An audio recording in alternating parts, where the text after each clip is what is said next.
The entire room went silent when the little boy's scream echoed through the glass walls of the highest floor in the building. Outside, the city lights sparkled like a million stars, but inside the office of one of the most powerful CEOs in the country, everything felt broken. A mother who could command boardrooms, negotiate billion-dollar deals, and move entire companies with a single phone call was now on her knees, helpless in front of the one person she loved most. Her son, 8-year-old Kellen, sat on the floor, covering his ears and shaking uncontrollably. No one in the room knew what to do. The doctors had tried. The therapists had tried. The assistants had tried. Everyone had tried everything except the one thing that would finally reach him. That was when the CEO, Maribel Voss, made an offer nobody expected. She looked around the room with tears in her eyes and said she would give $750,000 to anyone who could calm her son and bring him back from the storm inside his mind. Before we begin this emotional journey, if you believe that kindness, compassion, and second chances can change lives, take a moment to like this video, share it with someone who needs hope, leave a comment, and subscribe to Heart Kindness Tales for more inspiring stories. Maribel Voss had built her empire from nothing. She was known as a fearless leader who never showed weakness. Magazine covers called her a genius. Business leaders admired her confidence. Employees whispered about her impossible standards. But behind the expensive suits and powerful meetings was a woman who went home every night carrying a quiet pain that no one saw. Her son Kellen had been born different. He was intelligent, sensitive, and saw the world in a way others could not understand. He rarely spoke. Most days, he communicated through drawings, gestures, and small expressions. Doctors explained that he was nonverbal and that his emotions could sometimes become overwhelming. They told Maribel that patience, understanding, and love would matter more than anything. Maribel believed she had all three. But as the years passed, she realized that love did not always come with answers. She had hired the best specialists. She had traveled across countries searching for treatments. She bought him the safest toys, the most advanced technology, and created a home filled with every comfort money could buy. Yet sometimes, when Kellen was afraid or overwhelmed, nothing could reach him. And those moments destroyed her more than any business failure ever could. That afternoon had started like any other. Maribel had brought Kellen to her company headquarters because his regular caregiver was sick, and she could not leave him alone. She planned to finish an important meeting quickly and then take him home. But the building was louder than usual. Phones rang. Employees rushed through hallways. Machines beeped. Hundreds of footsteps moved in every direction. For most people, it was just noise. For Kellen, it was like 1,000 storms crashing at once. When the elevator doors opened, he froze. His eyes widened. His breathing became faster. Maribel immediately knew what was happening. She dropped her tablet and rushed toward him. "Kellen, look at me," she whispered, holding his hands gently. But he pulled away. He wasn't angry. He was scared. His small body trembled as he covered his ears. Tears rolled down his face. He tried to explain something, but the words would not come. The employees watched helplessly. Some looked away because they did not know how to react. Others whispered quietly. Maribel hated those whispers. Not because they judged her, but because she knew they came from people who had never experienced what it felt like to watch your child struggle and be unable to fix it. She offered him his favorite toy. Nothing. She played his calming music. Nothing. She showed him his drawings. Nothing.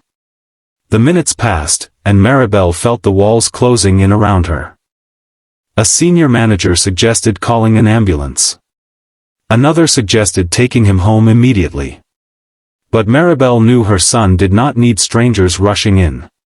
He needed someone who understood. And she didn't know who that person was.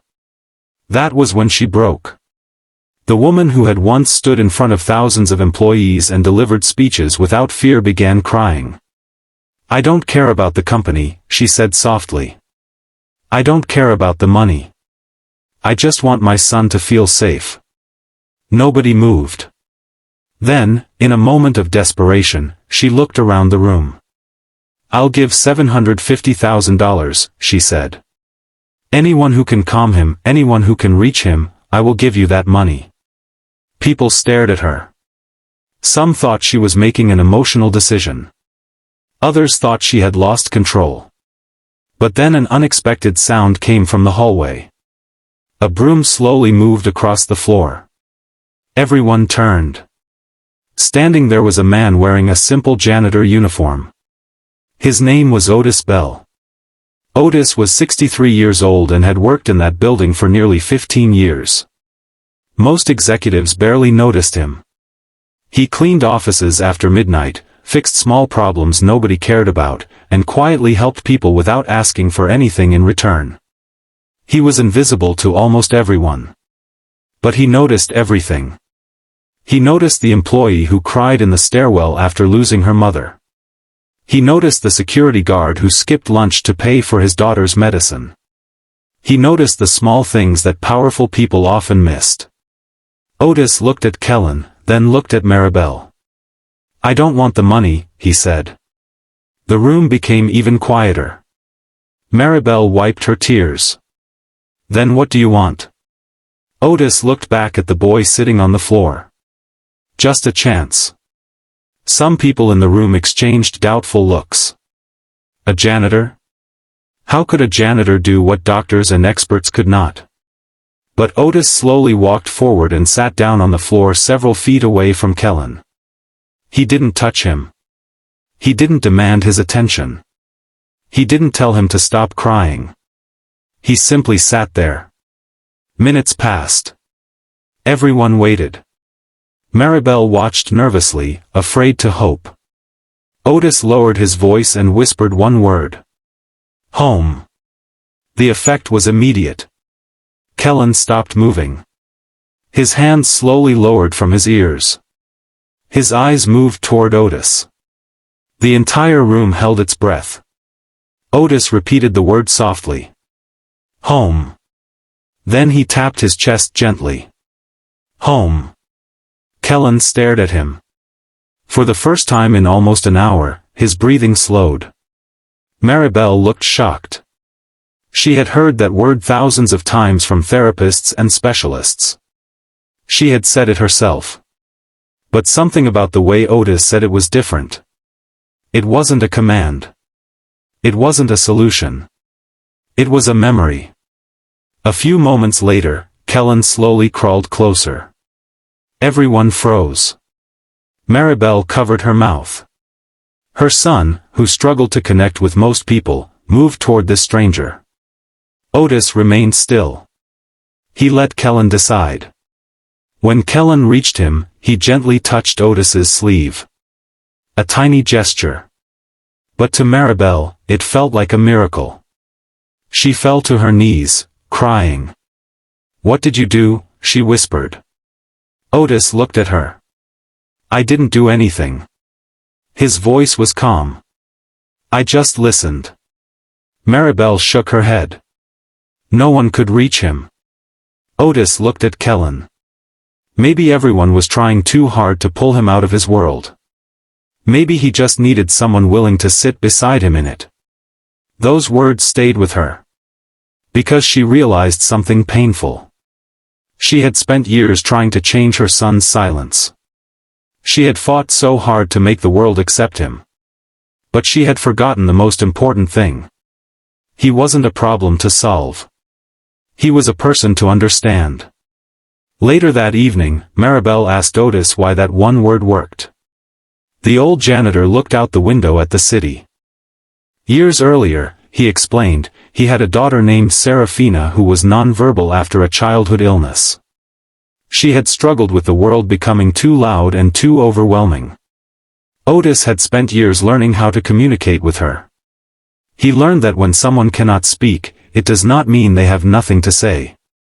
His daughter had taught him that patience could speak louder than words. Maribel listened with tears in her eyes. She realized that the person who helped her son was not a famous doctor or a wealthy expert. It was a man who understood pain. The next day, something changed inside the company. Maribel created a new program to support families with children who experienced communication challenges. She asked employees to learn, not judge. She redesigned parts of the building to create quieter spaces. And she made one more decision. She promoted Otis.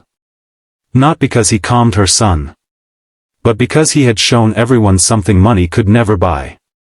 Human kindness. Months later, Kellen began opening up in his own way. He still didn't speak much, but he started bringing drawings to Otis. One picture showed a small boy, an older man, and a house beneath a bright sun. Maribel asked what it meant. Otis smiled. "I think he's saying he found home." Maribel looked at the drawing and felt tears fall. For years, she thought being a good mother meant having every answer. But Kellen taught her something different. Sometimes love is not about fixing someone's struggles. Sometimes love is simply sitting beside them until they no longer feel alone. And the person who reminded her of that was the man everyone ignored. The janitor who asked for nothing. The stranger who offered kindness. The man who whispered one word and changed everything. Before this story ends, I have one special request. Comment the word kindness below if you believe a small act of compassion can create a life-changing moment. If this story touched your heart, please engage with this video by liking, sharing, and subscribing to Heart Kindness Tales. Your support helps these stories reach more people who need a reminder that kindness still exists in this world. Because sometimes the greatest heroes are not the ones with power, money, or fame. Sometimes they are the ones who quietly sit beside someone's pain and choose to stay.